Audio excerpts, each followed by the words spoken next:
Boa tarde, doutores e doutoras. Sejam bem-vindos para o curso de inicialização na advocacia digital. Esse curso foi pensado com muito carinho na tentativa de destravar vocês e ajudar no seu posicionamento digital. A gente sabe que muitos aí têm essa dificuldade aí de gravar vídeo. Isso é uma dor muito comum, quem ainda não conseguiu ali iniciar no digital. Também queria agradecer aqui a TEP, na presença do nosso presidente, Dr. Renato Coutinho, que deu a oportunidade de a gente estrear um curso inédito. Acho que nunca a TEP trouxe esse tema para curso, né? Um curso ainda que é pouco abordado, um assunto pouco abordado na advocacia, mas que é muito consumido para quem quer ir longe na advocacia. Muito obrigado, doutor Renato, por essa oportunidade. Até porque agradece, doutor Tiago, tá? E eu quero saudar todos os colegas aí, já é um bom curso a todos, e dizer que isso é uma realidade na advocacia brasileira, então nós não podemos ficar para trás. E a TEP, como sempre, preocupado em estar treinando os advogados para que eles possam estar presentes no mercado. Obrigado, professor. Exatamente. Exatamente, doutor Renato, é isso mesmo. Quem hoje não estiver no digital está atrás aí de muitos advogados, né? Então vamos voltar aqui. Hoje nós vamos ter muito conteúdo prático, um pouco de teoria e o melhor, tá? Eu vou aqui encurtar o caminho de vocês, dizendo de fato o que funcionou para mim, o que não funcionou. Vou te falar meus erros, meus acertos, né? E aí fazer com que você possa andar mais rápido ali até chegar no resultado, tá? Então, além de falar da evolução do marketing jurídico, eu vou falar também sobre o provimento atual, que é de 2021, né, que regula a atividade nas redes sociais, na internet, o marketing jurídico em si.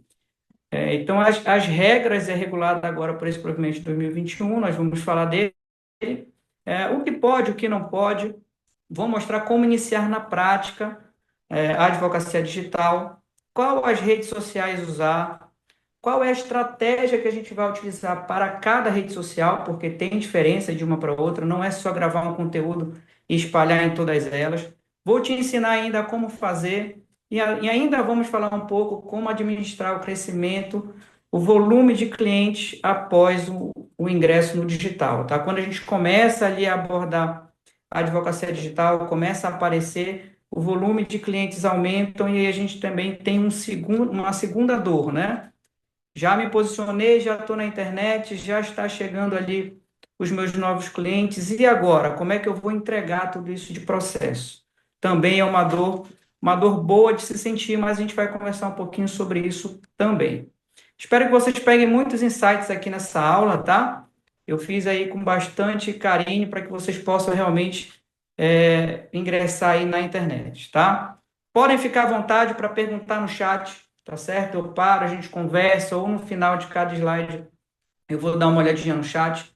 Quem quiser também liberar aí o microfone para a gente conversar, tirar alguma dúvida, pontuar, pode ficar à vontade, tá certo? Agora eu queria saber de vocês, quem daqui já começou no marketing digital? Eu sei que o doutor Renan já começou, que eu já vejo ele aí no Instagram, já vejo uns patrocinados rodando. Alguém mais já começou a postar vídeos, a levar a informação do seu serviço, da sua área de atuação para a internet? Me falem aqui no chat, quem já teve essa experiência.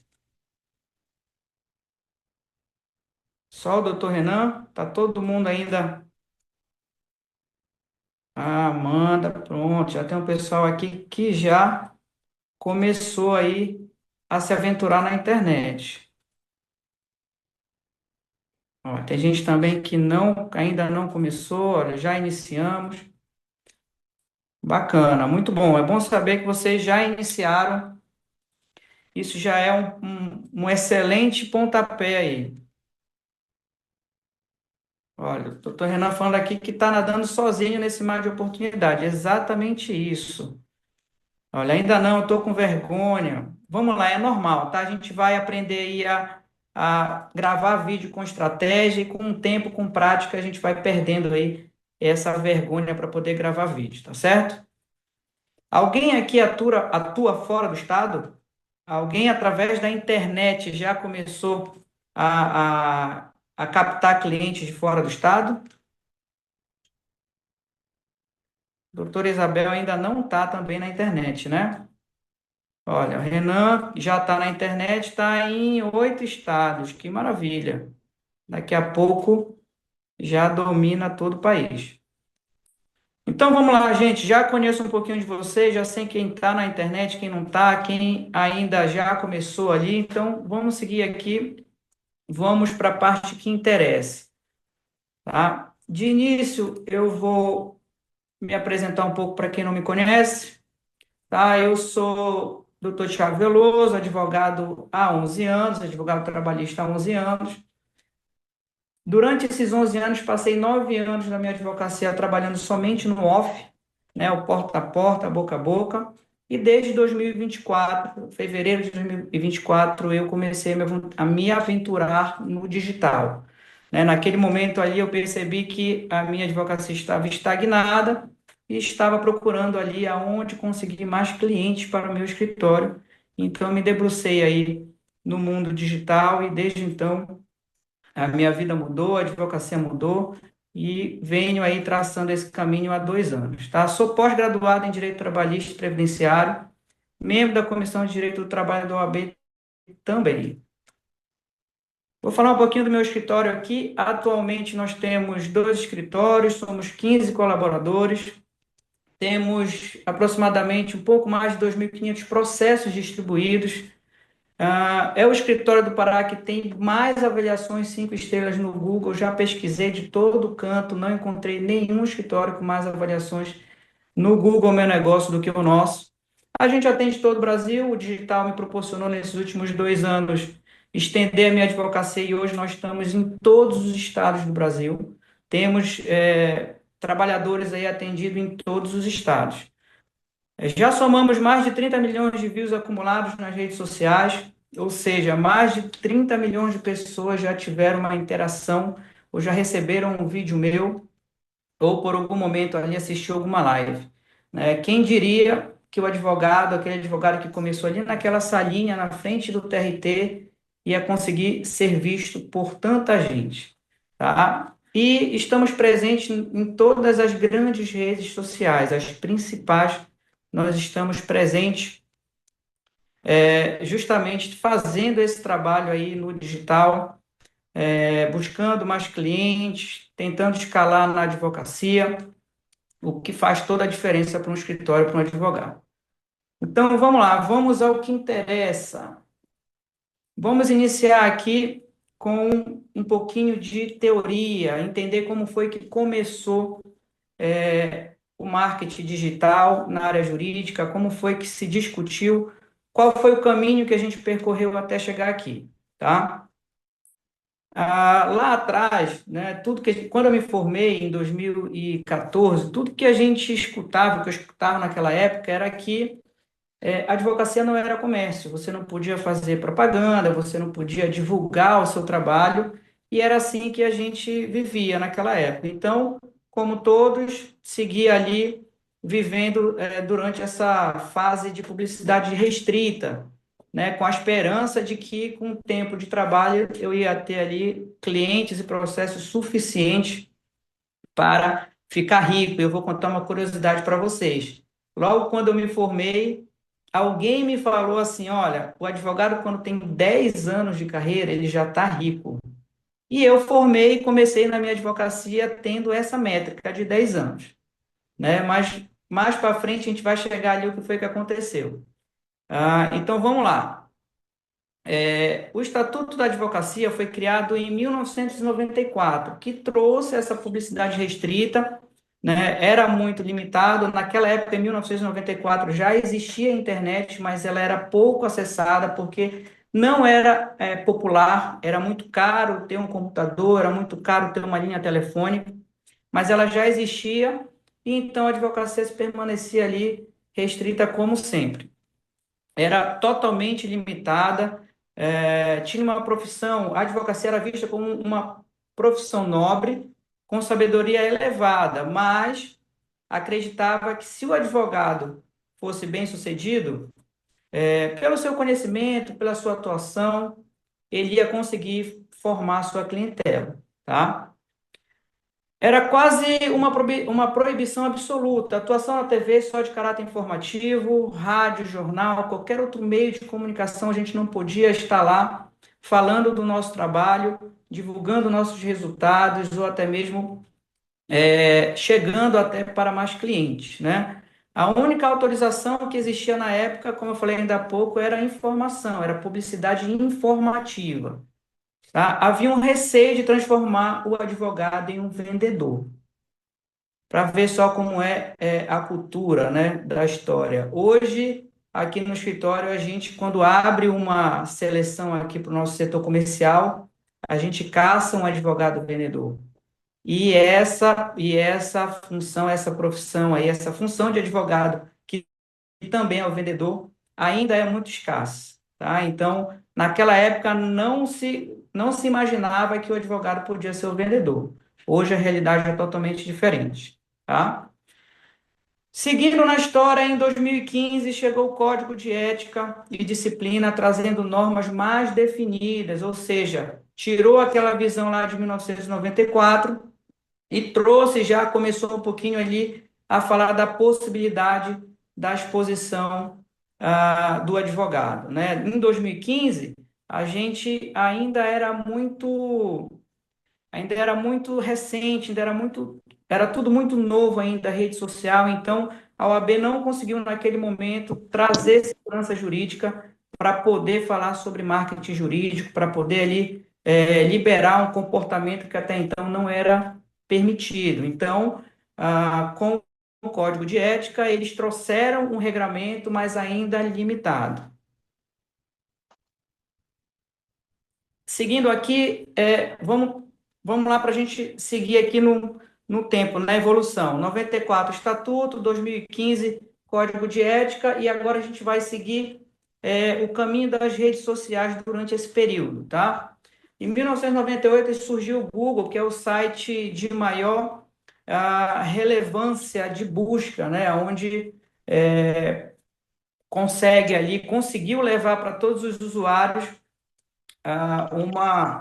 uma possibilidade de buscar tudo que você está precisando através lá da pesquisa.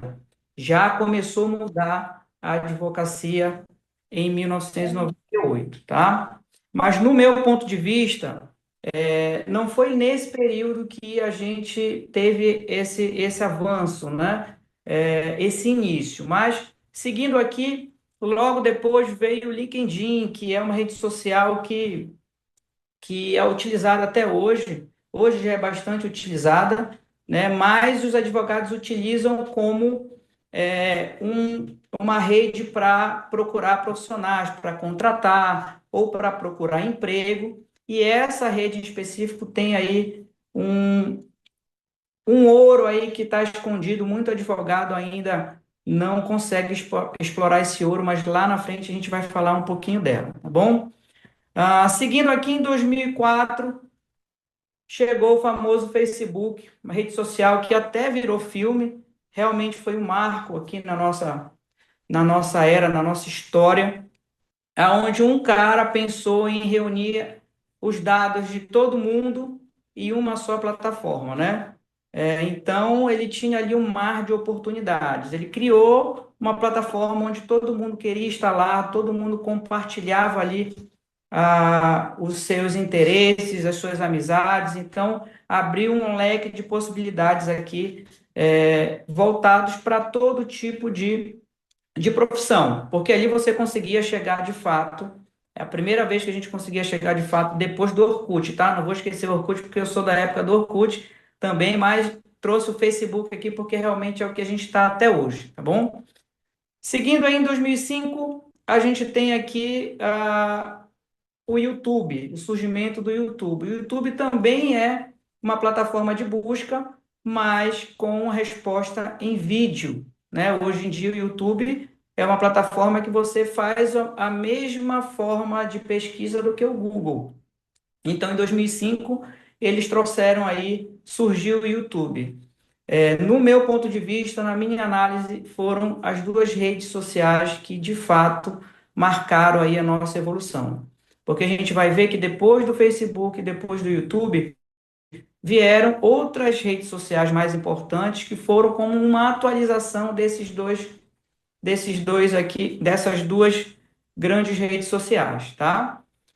Em seguida tivemos o Twitter, que hoje é do Elon Musk, quase o dono aí do planeta, mudou um nome de Twitter para X, que é uma rede social com informações curtas, frases curtas, mas que causa grande impacto, né? Hoje, principalmente aí a política se posiciona muito no Twitter e aí causa aquele alvoroço no mundo inteiro. Então, é uma rede social de bastante impacto, embora tenha ali uma informação limitada, tá?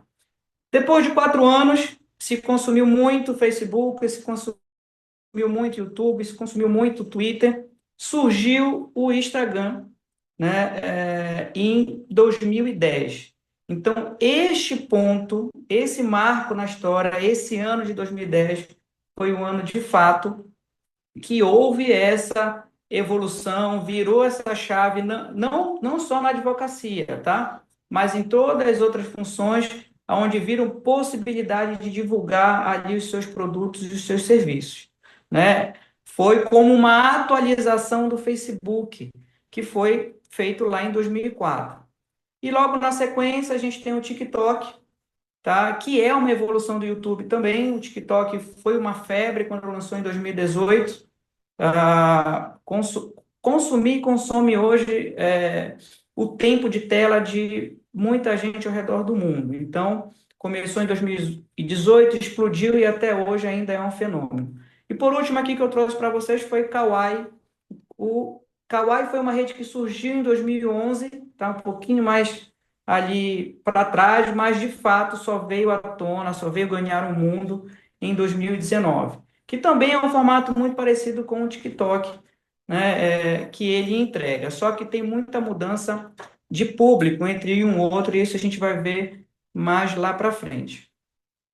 Então vamos lá, observem que nós temos 94 no Estatuto, 2015 o Código de Ética. E as redes sociais vão de 98, vamos colocar aqui até 2019, né? Então, 2015, quando se fez o Estatuto, já tinha essas redes sociais já rodando perfeitamente, já era altamente consumida no público em todo o mundo. Então, já começou a se pensar, embora tivesse ali ainda várias limitações na advocacia que não pudesse liberar para os advogados utilizarem essas redes sociais de forma profissional. Mas, de fato, lá em 2015, quando chegou o Código de Ética, alguns advogados que já estavam mais na frente começaram ali a criar perfil na rede social, não vender propriamente dita, mas criava um perfil, tinha ali a foto, falava que era advogado, era meio um perfil particular com perfil profissional, porque se tinha muito medo que a OAB pudesse suspender. E aqui eu trago o uso inicial da rede social pela advocacia a partir de 2015, tá? Quando surgiu o Código de Ética. Então, como eu trago aqui, a utilização cautelosa das redes sociais na advocacia foi marcada pela insegurança jurídica, não se tinha, de fato, normativa específica para regular esse uso. Então, tinha diversas interpretações sobre o que era permitido, moldando a adaptação da profissão nessa nova era digital. Naquela época de 2015, era comum a gente ouvir, olha, não pode aparecer advogado, não pode aparecer, não pode impulsionar, não pode fazer vídeo. Então, de fato, era o que se tinha lá em 2015. Só que nós fomos evoluindo, as redes sociais foram evoluindo, os costumes foram evoluindo, e como todos sabem, como todos lembram, nós passamos em 2020 por um grande marco também na história, que foi a pandemia do coronavírus. A pandemia do coronavírus foi um divisor de águas no mundo. Infelizmente, perdemos muitas vidas, mas também ela maximizou o mundo digital, tá? O que que acontece? Não sei se vocês recordam, em 2020, escritórios de advocacias fechados, pelo menos o nosso escritório aqui ficou 3 meses fechado. A gente não conseguia atender o nosso cliente na porta do escritório. Até então, a gente tinha ali o boca a boca, o cartãozinho, e esse cliente não conseguia chegar até a gente por causa da pandemia, né? Os advogados, a grande maioria deles começaram a trabalhar home office, eu fui um, que fiquei aí 3 meses com o escritório fechado e trabalhando de home office, e aí começamos a evoluir rapidamente, se trouxe a questão da reunião virtual, né? E logo depois a gente teve a adaptação da justiça, né? Que fechou por um período e retornou com a justiça 100% digital, onde a gente começou ali, de fato, fazer audiência de forma digital, 100% digital, fazer cobrança de processo 100% digital, falar com o juiz ou com a vara, com o assessor 100% digital. E naquela época de 2020, a pergunta era: será que a advocacia irá absorver essa mudança tão repentina? Existia uma discussão de 2015, depois do Código de Ética, mas ainda não tinha ali nada de concreto para se fazer. Só que quando chegou a pandemia, a advocacia teve que rapidamente reconhecer que o mundo tinha mudado e então passou a conversar e tomar decisões para mudar o nosso posicionamento de advogado nas redes sociais. Até então, a gente teve ali em 2020 muitos escritórios fechando, não só porque teve o lockdown, mas logo depois disso não conseguiram se firmar. Advogados que fechou um escritório para compor um outro escritório, porque de fato não conseguia se recuperar após pandemia. Então, a OAB tinha que se mexer referente a isso para dar condições para que a gente continuasse ali fazendo o nosso trabalho. Ah, só que tem um detalhe: lá em 2020, já saindo da pandemia para 2021, muitos advogados, antes desse provimento que a gente tem agora de 2021, já começou realmente a utilizar a internet para captar clientes. Não podia na época, mas o desespero era tão grande por causa da pandemia, a insegurança de como ia ficar, que os advogados simplesmente, como estavam consumindo muita internet por ficar em casa, começaram ali de forma indevida, inclusive, jogar tudo na internet, fazer vídeo, e ali, de fato, começou a se perceber que a internet para a advocacia seria um grande avanço, um boom para os advogados, a possibilidade de você chegar ali para pessoas antes que jamais você iria chegar. Quando a OAB percebeu aí que de 2020 para 2021 já estava muita gente na internet, eles começaram a conversar e chegaram ao provimento 205 de 2021, que é o provimento que regula o nosso marketing na advocacia, regula aí a nossa exposição no digital. Deixa eu trazer aqui o próximo slide. Pronto. A virada com o provimento de 2005, 205, 2021. Na verdade, esse provimento foi um marco muito significativo, porque, como eu falei para vocês, ele automaticamente reconheceu o que a advocacia já estava fazendo, uma pequena parte da advocacia já estava fazendo e já estava tendo resultado.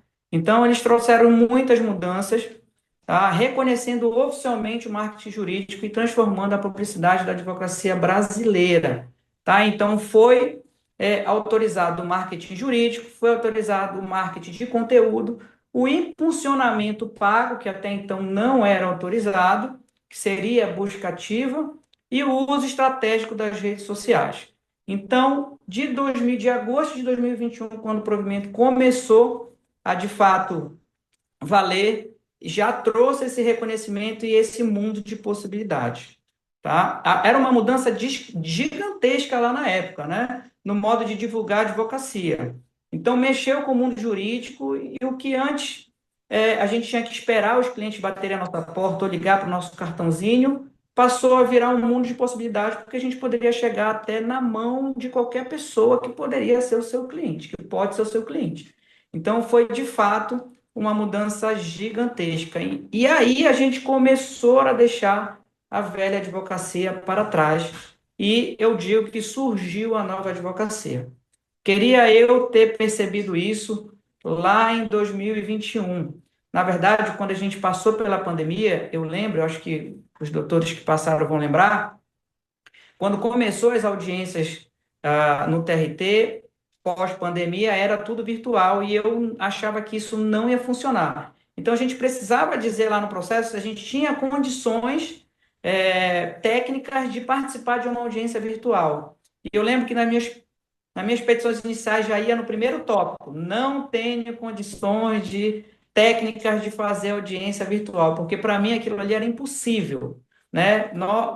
Lógico, eu estava com a cabeça muito fechada ainda na época, muito habitolado ali a fazer o que todos faziam e o que a gente aprende com os costumes da advocacia desde o início da profissão. Então, para mim aquilo não ia funcionar e eu era um advogado que dizia que não ia fazer audiência virtual, até que foi cedendo, cedendo, cedendo, eu vi que podia funcionar. E hoje, quando tem uma audiência presencial, eu já acho ruim. Já não quero ir, quero fazer de forma online.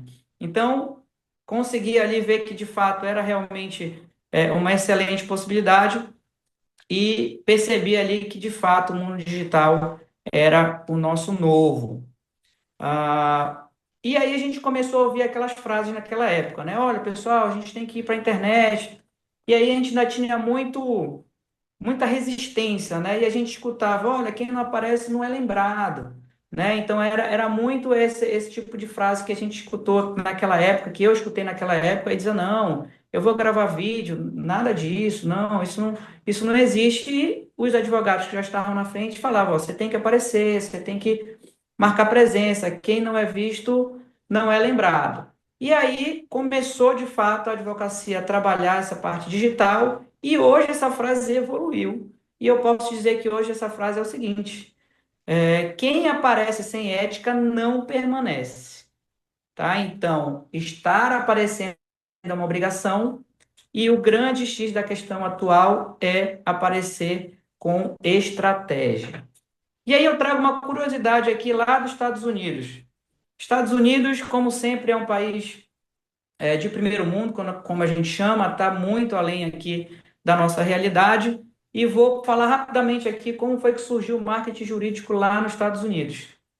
Muito curioso, inclusive. Estados Unidos autoriza a publicidade desde 1977, 44 anos antes do nosso provimento de 2021, que reconheceu o marketing jurídico. Olha só quanto tempo eles estão na nossa frente. E foi mais ou menos assim, naquela época, lá em 1977, dois advogados resolveram criar um anúncio no jornal. Diminuíram o preço ali, o que tinha da concorrência e fizeram um anúncio ali para chegar nas pessoas que precisavam e que não tinham condições de pagar o advogado naquela época. O conselho de lá, claro, olhou, puniu essa atitude, que não era autorizada na época, e esses advogados recorreram para a Corte Suprema. E o que eles entenderam lá em 1977? Que o anúncio da advocacia no país era um direito de liberdade de expressão, iria ajudar os cidadãos a conhecer seus direitos e acessar os serviços, e autorizou, naquele ano, a publicidade em jornal, rádio, TV, outdoors, panfletagem, e, claro, com o surgimento da internet, a divulgação em sites e redes sociais. Eu não sei se alguém já teve a oportunidade de ir até lá ou já viu na internet. Lá nos Estados Unidos, os advogados colocam ali grandes outdoors mesmo, tá? Em rodovias, eles fazem propaganda de forma maciça.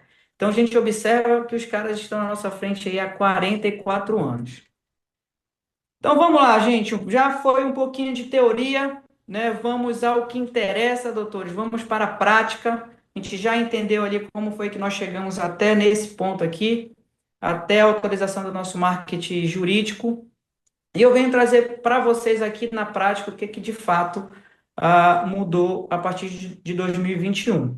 Antes a gente tinha uma advocacia que dependia de divulgação passiva, ou seja, você não podia se divulgar, era a pessoa que lhe indicava, e aí era métodos tradicionais. A gente só podia dar cartão de visita, não podia sair divulgando o cartão de visita, ele só podia ser entregue para aquela pessoa que lhe abordou e disse, ó, estou procurando advogado, e você daria a ele o cartão de visita ele não podia ser uma forma de propaganda ou divulgação. As placas nos escritórios tinham que ser bem discretas, pequenas, e era divulgação passiva, como eu falei para vocês. Com esse provimento de 2021, evoluímos bastante e agora foi autorizado a rede social profissional. E hoje a gente pode utilizar a rede social, estratégias de tráfego pago, produção de conteúdo educativo, posicionamento de autoridade e divulgação ativa. E aí eu quero fazer uma pergunta para vocês. Diante dessa autorização, qual é a maior dificuldade que vocês estão tendo hoje para iniciar na advocacia digital? A OAB já disse, olha, doutor, doutora, você pode se posicionar na rede social, você pode impulsionar tráfego pago, mas o que que te impede de fazer isso? Fala aqui no chat para mim, para a gente discutir um pouquinho aí antes da gente entrar na prática propriamente dita. Qual é a dificuldade que vocês têm? Eu vou compartilhar a minha, tá? Antigamente eu era muito tímido, eu sou, na verdade, tá? E nunca fui de me expor na internet, nunca fui de gravar vídeo. Então, quando eu me deparei com essa mudança, lá em 2024, eu queria poder ter mais clientes, 9 anos de advocacia, e aí tá a minha história lá, aquela frase que me falaram que quando eu fizesse 10 anos de advocacia, eu já estaria rico. E quando eu me deparei, eu tinha 9 anos de advocacia e não tinha riqueza. Eu falei, gente, só falta um ano para eu fazer os 10. Cadê o rico dessa história? Ainda não chegou e não vai chegar se eu continuar fazendo a advocacia que eu estou fazendo. Então, foi aí que me alertou a possibilidade de realmente ir para a internet, tá? Então, eu entendi que é ali que eu devia estar, porque todo mundo que já estava na internet desde 2021, 2022, já estava muito na frente de grandes escritórios, de advocacias que já tinham anos aí de décadas de funcionamento. Então, eu fiquei olhando aquela prova social, vi que de fato tinha números, e uma coisa que a gente não pode contestar é resultado, embora a gente não concorde ou a gente não goste, mas se tem resultado, você não pode contestar. Então, eu pensei, eu vou ter que aprender a gravar vídeo. Eu vou ter que perder o medo, eu vou ter que perder ali a vergonha, e eu preciso estar nesse lugar. Então, eu entendi aí que, de fato, eu precisava ali virar essa chave e tirar essa limitação que a gente tem, tá? Isso é uma limitação que é natural, tá? Olha só, eu não sei criar e também fico com medo de não saber explicar de forma descomplicada. Amanda, a gente vai falar isso mais lá na frente, tá? Vou te ensinar como desenvolver isso para ficar fácil. Eu espero que até final desse curso você já tenha anotado os pontos principais para começar a gravar. Bora ver o Renan aqui. Meu maior desafio é entender fazer o que funciona, acertar criativos, formatos virais e melhorar o funil de atendimento do comercial. Não tenho problemas nem vergonha com a disposição de gravar vídeo. Bom, a primeira limitação já foi, Renan, que é a vergonha. Depois que passa a vergonha, agora é só afinar a técnica e o céu é o limite, tá? Então, vamos lá. Hoje, o que é proibido não é o marketing, tá? O que é proibido é a captação indevida. Então, a gente tem que ter uma linha aqui bem diferenciada. O que é marketing, o que é captação indevida, para que a gente não caia ali nas garras da OAB, e a gente não quer isso, claro, não quer ter problema com o nosso conselho, e a gente não está aqui nesse curso para ensinar vocês a isso. Eu vou ensinar vocês a fazer a forma correta para não ter problema com o nosso conselho, tá certo? Vamos lá. A partir de 2021, você poderia divulgar com que você trabalha. Sabe o que aconteceu comigo lá em 2024? Quando eu comecei a impulsionar o meu Instagram, eu só tinha meus amigos no Instagram do escritório. Eu só tinha meus amigos. Então, eu não tinha cliente, não tinha nada. Quando eu comecei a divulgar o que eu fazia, que eu era advogado trabalhista, que eu trabalhava com acidente de trabalho, que eu trabalhava com qualquer outro direito trabalhista, os meus próprios amigos entenderam qual era a minha especialidade. Eles não sabiam na época, porque não havia divulgação. Então, isso já começou a me dar visibilidade e eu percebi que, de fato, aquilo ali iria funcionar muito bem. Olha só, a doutora Verônica disse que tirei a carteira em maio de 2025. Quer começar e não sabe como. Bom, doutora, hoje eu vou te ensinar como começar, tá bom? Não se preocupe não que a gente vai chegar lá. Então, vamos lá. Eu ainda há pouco disse para vocês que o marketing não é proibido, que é proibida a captação indevida, e eu preciso diferenciar logo aqui para vocês, para que vocês construam entendimento, tá? Qual é a diferença do marketing para captação indevida? Quando a gente faz marketing, a gente chega para o cliente ou na internet e fala assim: você sabia que pode ter direito ao benefício? Entenda isso. Ou seja, eu estou divulgando, mas estou levando uma informação. E quando é considerado captação indevida, é quando a gente fala assim, ó, fala comigo que eu garanto o teu benefício. Aí você está fazendo a captação indevida. Então, guarda isso na sua cabeça, o posicionamento para diferenciar o que é marketing e o que é captação indevida para que você possa construir o seu conteúdo com mais segurança, certo? Ah, vamos seguir aqui. Aqui está o que pode, o que não pode, então vamos lá. O que que pode fazer hoje, né? A gente já viu ali que pode rede social, pode já divulgar, pode fazer ali o tráfego pago, mas eu trouxe aqui uns itens importantes para vocês, tá? Pode postar decisões e teses? Eu coloquei um asterisco aqui. Por quê? Pode postar decisões e teses, desde que não seja a sua para se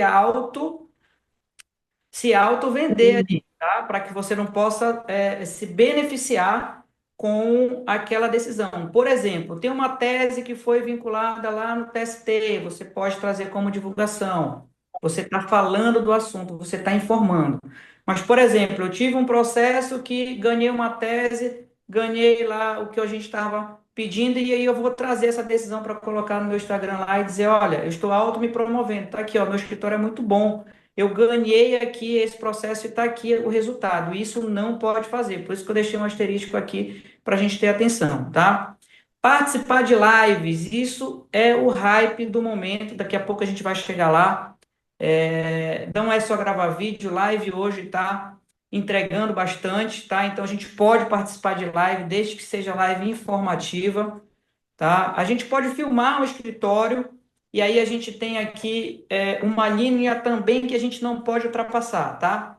Filmar o escritório não é para ostentar. Se você tem um escritório muito bem construído, muito bem decorado, com artigos de luxo, não é a ostentação mostrar o escritório, mas sim um ambiente de trabalho, tá? Como forma de informação da sua estrutura, tá? E não ostentação.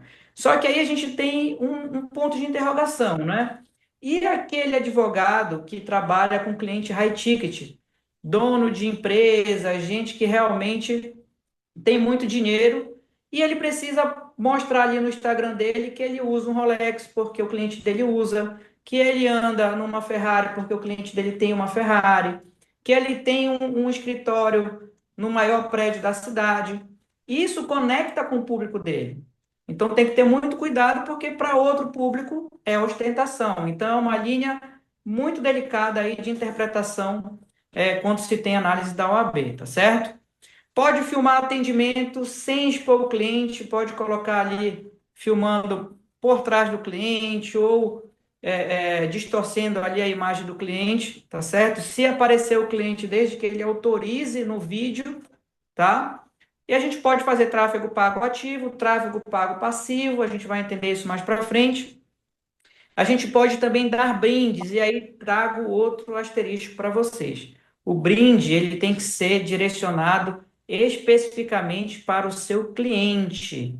Você não pode sair dando brinde para todo mundo para favorecer o seu escritório, para divulgar o seu escritório. Por exemplo, você chega em um evento que não é de advocacia, tem ali um evento sindical trabalhista, tem várias potenciais trabalhadores ali para virar o seu cliente, você sai dando os seus cartões ali. Não pode, isso não pode. Não pode dar cartão, não pode dar brinde. Mas se você fizer o brinde para você fazer um evento dentro do seu escritório, reunir os seus clientes ou dar o brinde através de mim no final de um processo ou durante a jornada do cliente no seu escritório, pode fazer isso, tá certo? E a venda de curso fica liberado, você pode fazer ali a captação direta quando você vende curso para estagiários, para bacharéis e para advogados, estudantes de direito também. E aí você pode, não se portando como advogado, mas como professor, como intelectual ali da educação, você vai poder fazer essa divulgação. O que a gente não pode fazer, de fato, é o que eu já havia falado aqui em alguns detalhes, ó. Resultado pessoal, a gente não pode se autopromover, a gente não pode chegar, olha, meu resultado do mês aqui foram tantas sentenças favoráveis para os meus clientes. Não pode fazer isso. Oferecer vantagem. O que que é oferecer vantagem? Olha, se você aqui vier para o meu escritório, eu te cobro um honorário mais barato, ou eu te dou um prêmio, ou te dou um brinde. Isso não pode acontecer. A autopromoção, que eu já venho falando para vocês aqui, publicar valores de honorários, tá? Isso também não pode. Não pode dizer quanto é a porcentagem, não pode oferecer serviço gratuito, que aí eu já coloco logo embaixo, não pode dizer, olha, pessoal, hoje eu estou fazendo cálculo grátis. Mande aqui o seu caso, que eu vou fazer o seu cálculo, analisar o seu caso. Não pode fazer isso, tá? Vender o serviço com garantia, aquele famoso, olha, é processo ganho, né? A gente vai entrar e eu vou garantir o sucesso do processo. Não pode fazer isso. E a grande preocupação do OAB é a mercantilização da advocacia, tornar a advocacia um mercado, tá? É isso a preocupação e isso que eles não querem que aconteça. E aí eu trouxe também a questão da ostentação. Certo? Deu para entender o que pode e o que não pode? A gente vai ver um pouquinho mais para frente mais coisas que podem e que não podem. Então, só para a gente entender a importância da advocacia digital, eu trouxe o cenário atual da advocacia para vocês, tá? Atualmente, nós somos mais de 1,5 milhões de advogados no Brasil. É muita concorrência, é muito advogado. É o país que tem a maior proporção de advogado por habitante, tá? Todos os anos formam em direito cerca de 120 mil pessoas. A concorrência é muito agressiva e quem inicia no digital sai na frente. Eu fiz até uma fotinha aqui eu de laranja no meio de todo mundo para chamar a atenção, dizendo que é o advogado no digital. E aí eu vou te fazer uma nova pergunta. Diante desse cenário da advocacia atual, quem está no digital vai conseguir de fato se sustentar e faturar milhões por ano com a advocacia antiga, assim está na internet? Sinceramente, me respondam aqui no chat. Vocês acreditam que se você não tiver na rede social, você vai conseguir rapidamente ali ficar muito famoso, vender muito, ser muito procurado, ao ponto de faturar milhões por ano? O que eu quero dizer para vocês é que o off não morreu, tá, gente? Eu faço off até hoje, o meu off é muito forte, porque durante os meus 9 anos ali, que eu trabalhei no off sem estar no digital, eu consegui ter uma carta de cliente fiel, então eu continuo trabalhando meu off, eu continuo trabalhando boca a boca, eu continuo dando meu cartão, mas a internet me possibilitou, de fato, uma evolução gigantesca. E eu vou provar isso aqui para vocês mais na frente. Olha, a doutora Isabel disse que não vai conseguir. Pode ter ali alguma exceção, mas é muito raro, tá? Muito raro mesmo. A internet proporcionou com que a gente pudesse, de fato, escalar de uma forma agressiva e em pouco tempo, tá? Mas lembrem-se, o off funciona muito bem, tá? Não deixem de fazer o off de vocês, só acrescentem o digital na profissão de vocês, tá bom? Na verdade, o marketing é essencial para sobreviver hoje na advocacia. Não tem como sobreviver sem marketing, né? E deve ser considerado como prioridade no escritório de vocês. Vocês têm que priorizar o marketing, assim como vocês priorizam, por exemplo, fazer os prazos, fazer audiência, tá? Então tem que ser uma prioridade. Tira um dia da semana, faz um criativo, tira um final de semana, faz vários criativos, mas tem que tirar como prioridade o marketing, tá? E um detalhe importante, o marketing a gente nunca terceiriza, tá? Porque o marketing é a sua essência, é o seu posicionamento, a gente vai entender um pouquinho mais para frente. O que a gente terceiriza é a parte braçal do marketing, que é a parte técnica de desenvolver o vídeo, a parte técnica de fazer as postagens, os horários, isso a gente sim contrata, porque a gente não dá conta de tudo. Mas a produção do conteúdo tem que vir de você, tem que ser autoral para poder ter eficácia na internet, tá bom? Vamos seguindo aqui, e aí a gente começa a falar de fato sobre o marketing jurídico. Aqui vamos começar a prática de fato para você iniciar. No caso aqui é a doutora Verônica, que começou ali, recebeu a vermelhinha em maio de 2025, vai fazer ainda um ano de advogada, né? Então vamos lá, o que que você tem que pensar, doutora? É o seguinte: para início, você precisa ter um posicionamento estratégico, tá? Você tem que traçar uma estratégia e isso que eu vou ensinar para vocês aqui. Quando a gente não conhece, não está lá no digital, realmente a gente tem muitas dúvidas de como fazer, a forma de fazer. Olha, o Renan que já está aí, doutor Renan que já está no digital, ainda tem muita dúvida de como realmente desenvolver. Isso é natural, tá? O que que a gente precisa entender? Primeiro ponto, você precisa ter um nicho na internet, tá? Todo advogado que é generalista, que se apresenta na internet, diz assim: olha, resolvo qualquer problema seu. Pode procurar o meu escritório, ou venha aqui, a gente resolve o criminal, civil, família, trabalhista, previdenciário. Esse advogado não consegue criar autoridade na internet, porque se ele faz tudo, ele não é especialista em nada, embora ele possa ter ali cada advogado especialista naquela área no escritório dele. Mas para o público reconhecer isso é muito difícil, porque quando você começa a aparecer na internet, você leva a sua imagem, né? Então é difícil, com o tempo que quem consome o seu conteúdo vai perceber que você tem uma equipe por trás que te ajuda, que você não consegue fazer tudo sozinho, tá? Então vamos lá, precisa ter estratégia para obter sucesso na internet. Fazer por fazer é só perda de tempo, de dinheiro e energia. Então tem que traçar uma boa estratégia. Primeiro a gente vai definir o nicho. Qual é a área que vocês atuam? Me diz aqui, acho que é todo mundo do direito do trabalho, né? Porque a gente divulgou esse curso através da TEP, então muito provavelmente são todos trabalhistas aqui.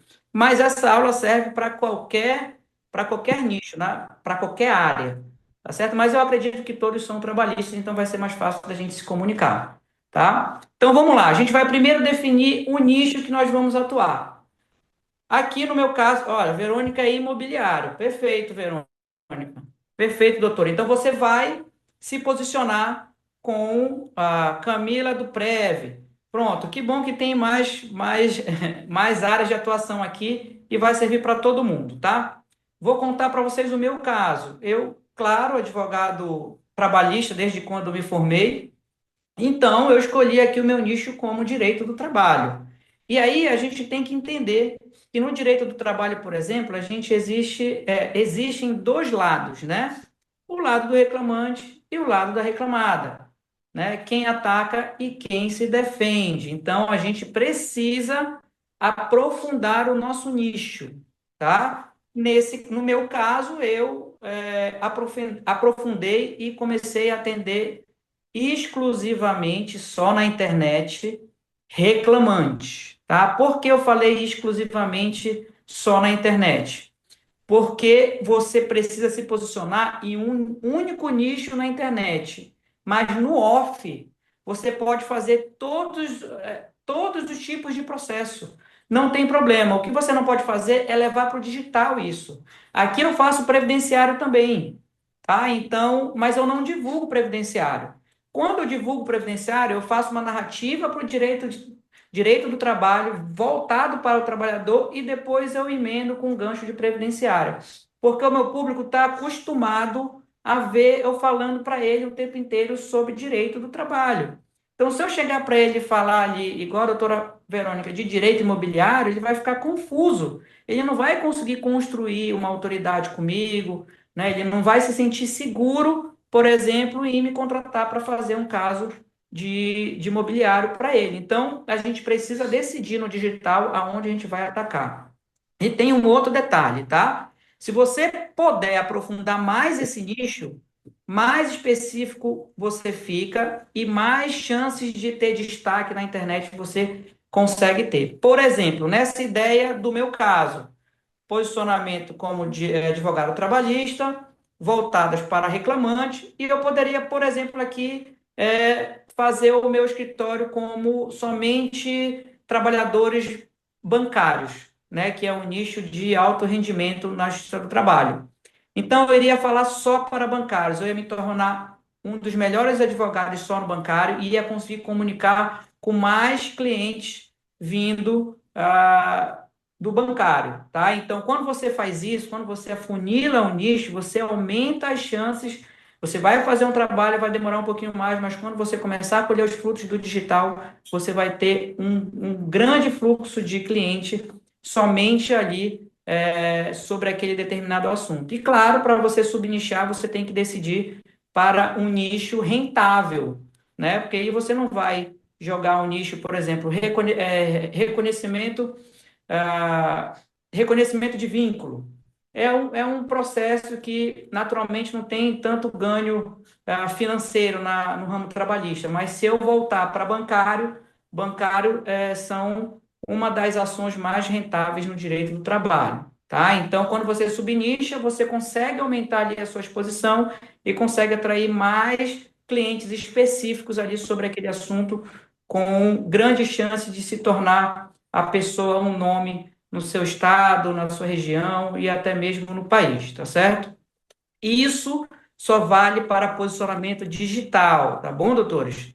Só no digital. Lembrando que aqui eu sou posicionamento nichado no trabalhista, mas faço previdenciário também no escritório no meu órgão, tá bom? Depois que você começa a construir esse posicionamento, o ideal de fato é você se aprofundar, como eu falei ainda há pouco. Primeiro você constrói um nicho geral, trabalhista, por exemplo, e aí com o tempo, quando você já tiver o posicionamento nessa área, e você subnicha para aquele assunto específico, tá certo? Seguindo aqui, eu vou te ensinar como escolher esse nicho, tá?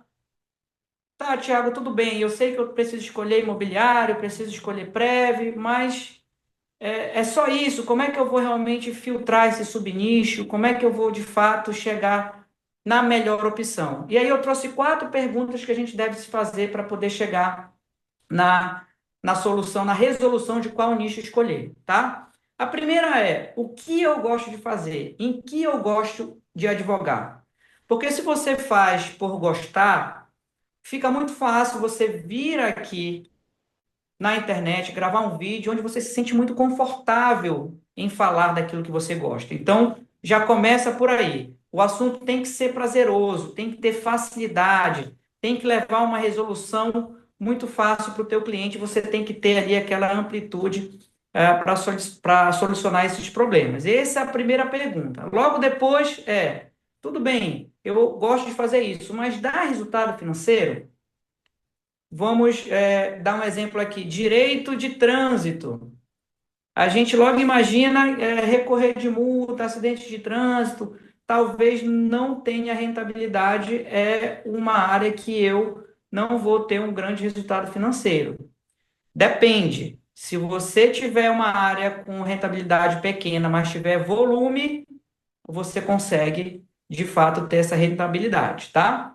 Então, você tem que logo se perguntar isso. Se você encontrou a área que você gosta, se você encontrou o que dá resultado financeiro, tá? Você já está ali meio caminho andado para decidir o seu nicho, tá?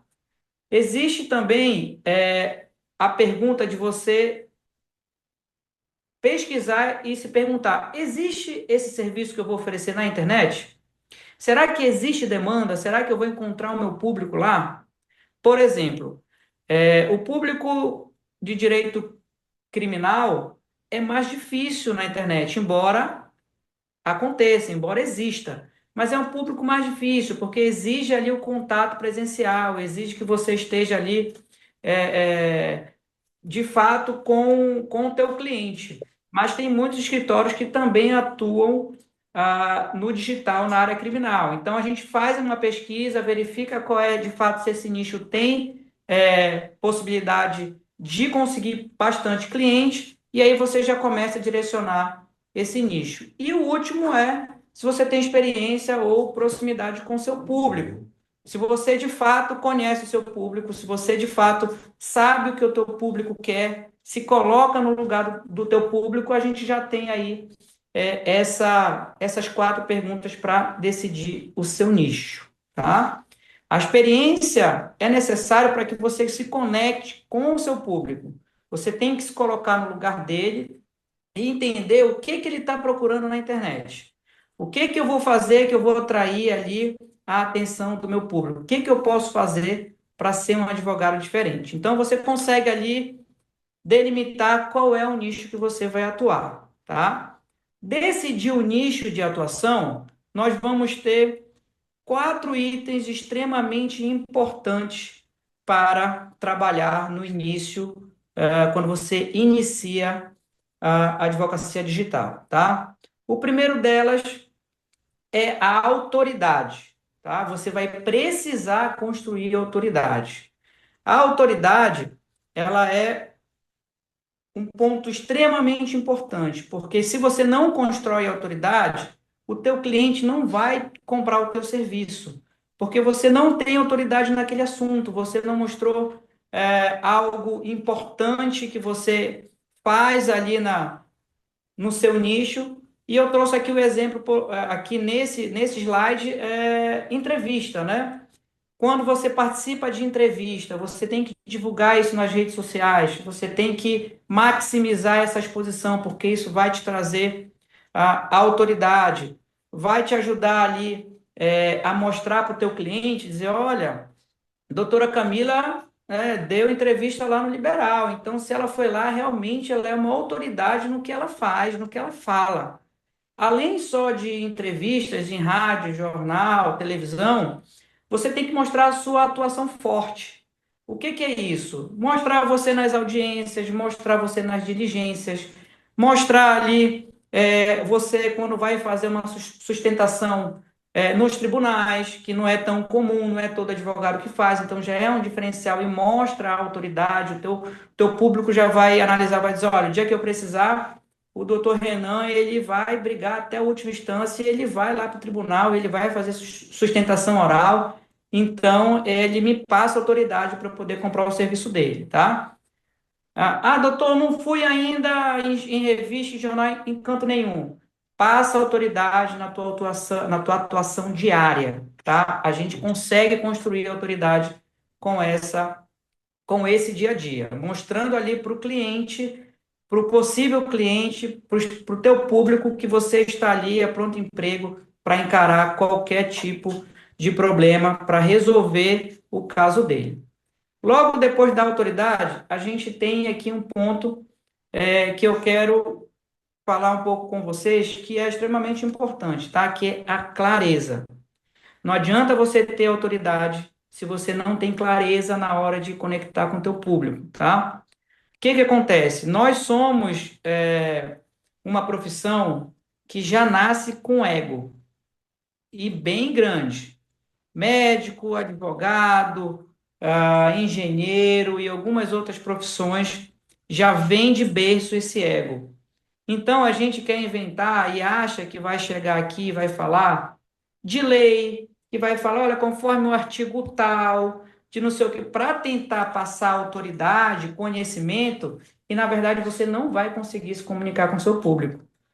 Você tem que esquecer aquele famoso juridiquês. Deixa para você praticar o juridiquês lá na tua petição inicial, lá na hora da tua sustentação oral, tá? Mas com o teu público, você tem que acabar com esse juridiquês. E como é que você tem que fazer? Tiago, como é que eu faço isso? Como é que eu falo? Como é que eu consigo conectar com o meu público? Meu público trabalhista, a maioria é piso de fábrica, né? Então são trabalhadores que não têm tanto estudo, não têm tanta evolução acadêmica. Então, eu quando vou gravar e produzir os meus conteúdos, quando eu vou escrever para produzir ali o conteúdo, eu uso as palavras e a forma de falar como se eu estivesse falando para uma criança. Como se eu estivesse tentando explicar alguma coisa para uma criança. tá? O óbvio, ele tem que ser dito. Às vezes a gente está tão acostumado a estar escutando o óbvio aqui dentro da profissão e a gente acaba não percebendo que o óbvio precisa ser dito, senão o teu público não vai te entender, tá? Então isso é extremamente importante. Você precisa ter clareza para que você possa se comunicar com o seu público. O seu público não fez faculdade, ele não sabe dos direitos, ele está te procurando justamente para você resolver o que ele não entende, tá? Então, se você leva a solução do problema de forma fácil, que ele consiga entender de ponta a ponta ali o que vai ser feito, você já ganhou seu público, você já se conectou com ele, e eu tenho certeza que o dia que ele precisar, ele vai te procurar lá pela rede social.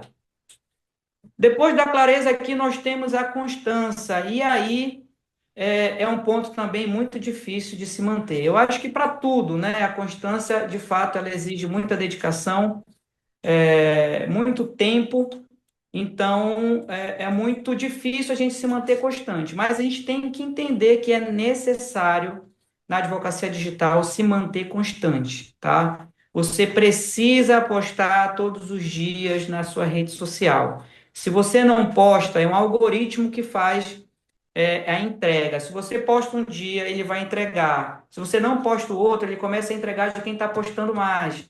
Entendo, o algoritmo, as redes sociais, eles querem que o público fique mais tempo vidrado na rede social. Então, quanto mais conteúdo você postar, mais ele vai continuar entregando. Então, não adianta você ter uma estratégia de posicionamento, não adianta você ter autoridade, não adianta você ter clareza se você não tem constância, tá? Geralmente, os advogados começam a gravar e aí, não, hoje eu tenho uma audiência, eu vou gravar amanhã, não, hoje eu tenho uma reunião, gravo depois, e aí vai começando a diminuir a frequência de gravar, da gravação, do conteúdo, e aí não tem constância. O que que acontece? O advogado não consegue se manter na rede social, não consegue colher frutos da rede social, tá? Não pense que é só chegar lá, gravar um vídeo que vai chegar o cliente na tua porta. Não é assim, é exatamente a constância que vai fazer com que você fixe na mente daquele cliente que está consumindo o teu conteúdo e o dia que ele precisar, ele vai lembrar. Olha, a doutora Camila trabalha com previdenciário, né? Eu vou chamar ela aqui porque eu estou vendo que todo dia ela fala algum assunto de previdenciário. Eu estou querendo o meu benefício. É assim que funciona, tá? Então, vocês precisam desenvolver a constância, tá? Aqui no escritório, eu tenho um fluxo de divulgação de pelo menos 2 conteúdos por dia e stories todo dia. A gente não fica sem postar justamente por causa dessa constância, que é um ponto extremamente importante para que a gente possa sobreviver no digital. Então, a gente precisa virar essa chave, tirar as ideias e continuar na constância para a gente conseguir se firmar. E depois da constância, a gente tem também a identidade visual, tá? É muito importante que a gente desenvolva uma identidade visual, tá? Para que a gente possa ali diversificar essa identidade visual nas redes sociais e fazer com que a sua marca possa ficar na mente do teu público, tá? Então, o que que eu indico para vocês? Procurem uma empresa, um profissional que desenvolva uma logomarca, uma identidade visual legal, que seja intencional, tá? Que tenha ali as cores intencionais. Quando eu fui fazer a minha, eu descobri que cada cor, ela é intencional, ela tem a ver com a característica do teu escritório, tá? Então, formato também tem influência. Então, dê importância a isso, porque, de fato, faz muita diferença, tá? Então, faça esse investimento antes de você começar, para quando você começar com todos esses itens, você já ter o seu posicionamento, o seu nicho, o seu posicionamento, a sua autoridade, a sua clareza e a sua identidade visual.